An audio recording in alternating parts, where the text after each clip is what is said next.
Hello, I'm Jill at ingvid.com, and today's lesson is on the 4 conditional tenses. Okay, so you may already be familiar with this: the 0 conditional, 1st conditional, 2nd conditional, 3rd conditional. Okay, and they all have a slightly different way of being constructed, the way you put them together with different tenses. Okay, so let's just run through them, and hopefully, as you can see all 4 on the board together, you can see the differences between them. Okay, so let's look at the 0 conditional, which is the simplest one really, and this is for statements which are true in general. They're generally true. So, for example, the TV comes on if you press the button. Press the button either on the TV or on the remote, and the TV comes on. So, and also the word if is used in all of these conditionals. If is the sort of pivotal word. If you do something, then something else will happen, that sort of thing. So the TV comes on if you press the button, and you can put if either in the middle of the sentence or at the beginning of the sentence. So you could also say, if you press the button, the TV comes on. It doesn't usually matter which order you put them in. So here's another example. If you heat water to 100 degrees Celsius, it boils. The water boils. If you heat water. Okay? So these sentences are made up of 2 clauses. There's the if clause, and there's the main clause. The main clause there is the TV comes on. And then the if clause, which is also called a subordinate clause, comes there if you press the button. This one, we start with the if clause. If you heat water to 100 degrees centigrade. And then the main clause, it boils. The water boils. That's the main clause. So the sentences are made up of 2 clauses joined together with if somehow, whether it's at the beginning or in the middle. And for both clauses, you use the present simple tense. It boils, you heat, you press, the TV comes on. That's all present simple tense for 0 conditional. Okay, so that's very simple, things that are true in general.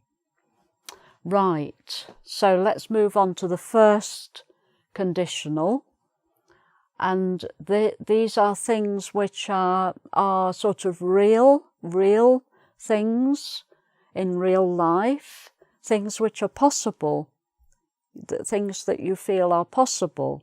So, if I see her, I will tell her. If you see your friend, you have something to tell her. So if I see her, I will tell her. So again, we have if, and I see is present simple. And then I will, because this is possible, it's not happening now, it could happen in the future. If I see her, maybe later today or tomorrow, I will tell her. So then will, you're using the future there. So will plus the verb, I will tell her, that's the future. Okay, so it's present simple for the if clause and future for the main clause. I will tell her if I see her. You can say it that way round. Okay, and then another one. I will go shopping on the way home if I have time. Okay, so maybe you're going out to work and then you're coming home from work, and if I have time on the way home from work, I will go shopping.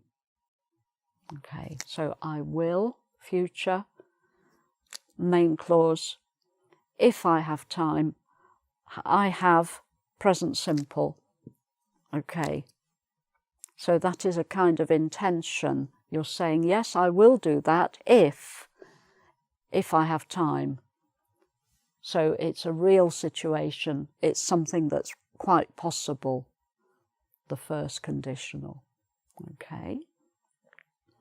And then we're getting further and further away now with the second conditional to what's possible, because this second conditional is if it's impossible or unlikely. So if something is likely to happen, it will probably happen. And if something is unlikely, that's the negative prefix, that's unlikely. So that's not probably going to happen. So it's either impossible or probably not going to happen, unlikely. So second conditional. So let's have a look at the examples here. So we still have if. If I won a lot of money, I would buy a big house. And again, you can turn it round. I would buy a big house if I won a lot of money. It doesn't matter which way round you put it, it means the same. And here, if I had his number, I would call him. But it means I don't have his number, so I can't call him. So if I had his number, I would call him, but I've no idea what his number is or how to get his number.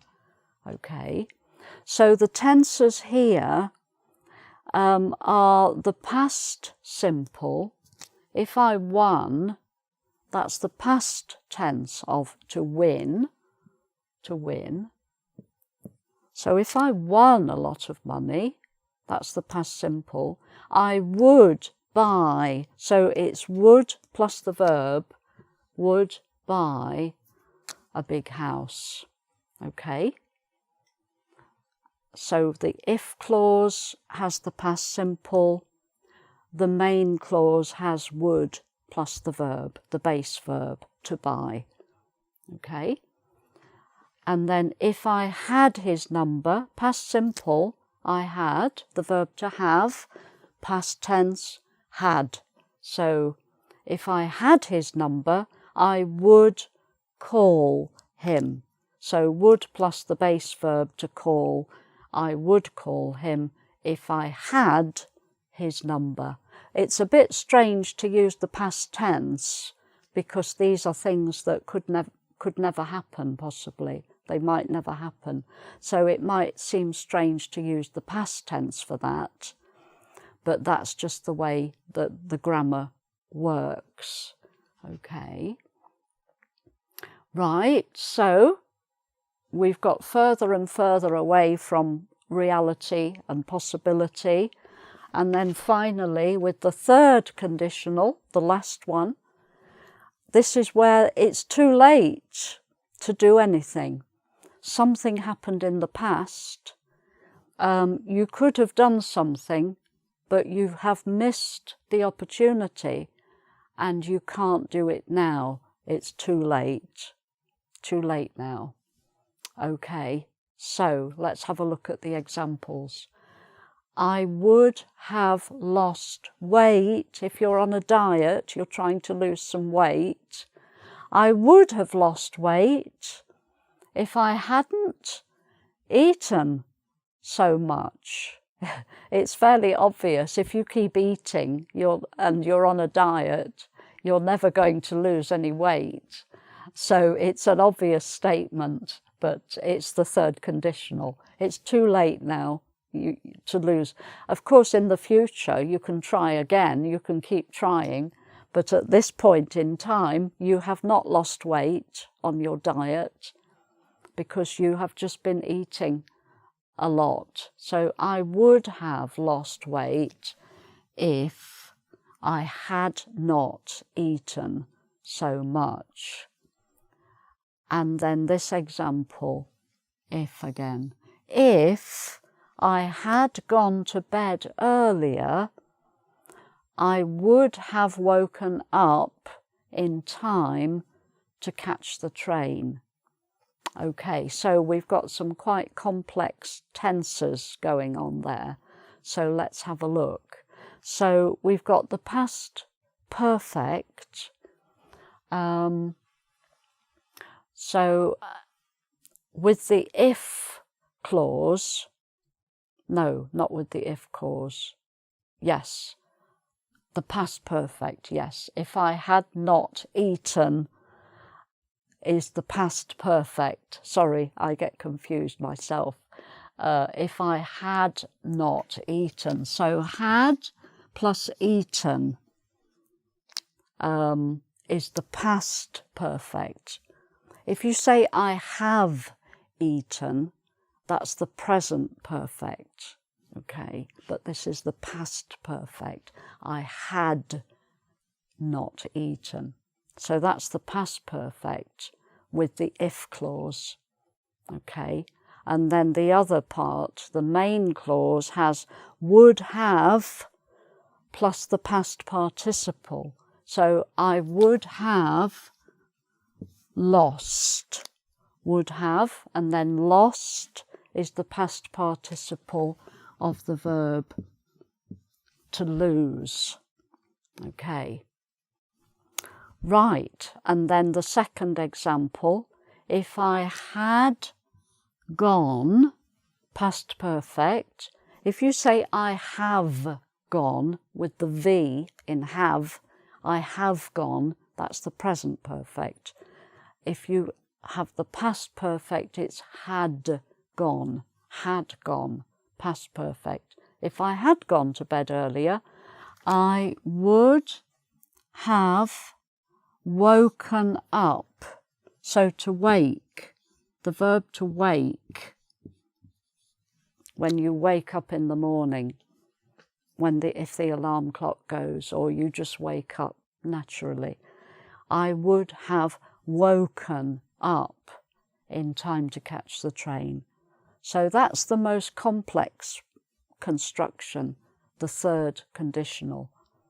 But it's quite a complex idea as well, that you missed an opportunity. If I had gone to bed earlier, I would have had more sleep and it would have been easier to wake up, and then I could get up and get out and catch the train. Okay, so I hope that helps to show how these four conditionals work.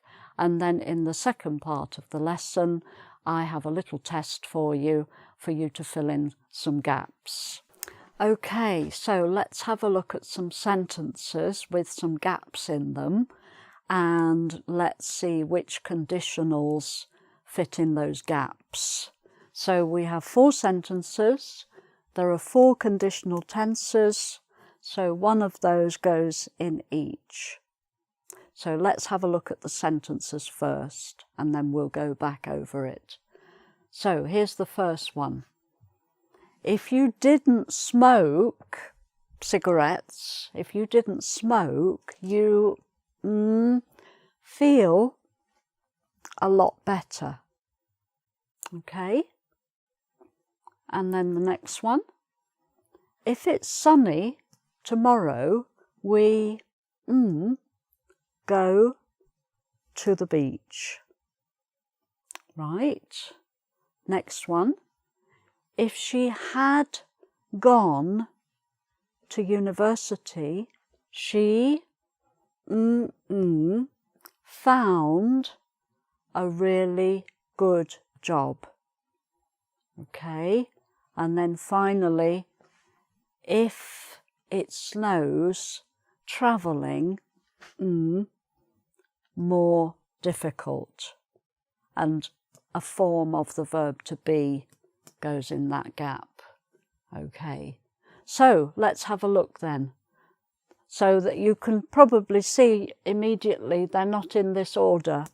I have deliberately put them in a different order so that you don't know which one is which. Okay, so let's have a look. If you didn't smoke, you feel a lot better. So this is someone who does smoke, and you're giving them advice. What would it be like if they didn't smoke? Okay, if you didn't smoke, so what's the missing word here? And which conditional is it? Okay, so it's would. You would feel a lot better. So that's quite a move away from the reality of the situation. It's a theoretical idea. For someone who does smoke now, if they stopped smoking, that's possible, but what are the chances of someone stopping smoking? Okay, so if you didn't smoke, you would feel a lot better. So which conditional do you think that is? So it's the second. That's the second conditional, using did, past tense, past simple, and then would plus a verb, would feel. Okay. Right. Next one. If it's sunny tomorrow, we go to the beach. So tomorrow is in the future. So there's a clue. If it's sunny tomorrow, what's the future tense? What's the verb you always use with the future, the auxiliary verb? We will. Okay, so the future tense, we will go to the beach. If it is, so present simple there, but it's about the future. If it is sunny tomorrow, we will go to the beach. So do you remember which? It's not two, obviously. Which of the remaining ones would you say that is? Is it 0 or 1 or 3? Okay, so it's 1. It's the first conditional. Okay. Right, moving on. If she had gone to university, she found a really good job. So that's quite a complex construction. If she had gone. So had gone is past perfect. Okay. She, So this means she didn't go to university. So she probably hasn't found a good job. So does that mean it's too late now? Is it the one where it's too late? So if she had gone to university, do you remember what to put here? She would have. She would have found a really good job if she had gone to university. So, in a way, it's never too late to go to university within reason, but it's too late for her at the moment. So, okay, so that's the most complicated one, the third. the third conditional. So finally then, the last one, and this is the simplest one. If it snows, snows, present simple. Travelling, more difficult. And this is the verb to be here. Travelling, you're saying travelling, more difficult in the present simple of the verb to be. Travelling is. So travelling is more difficult if it snows, which is a general, usually true statement. That is usually the case. It's generally true. So we only have one conditional left, the zero. So that's the zero conditional at the end there. Okay, so I hope that's been a useful overview of the 4 conditional tenses and clarified how to construct them. So if you'd like to go to the website ingvid.com, there's a quiz there where you can test out your knowledge further. And thank you very much for watching, and see you again soon. Bye for now.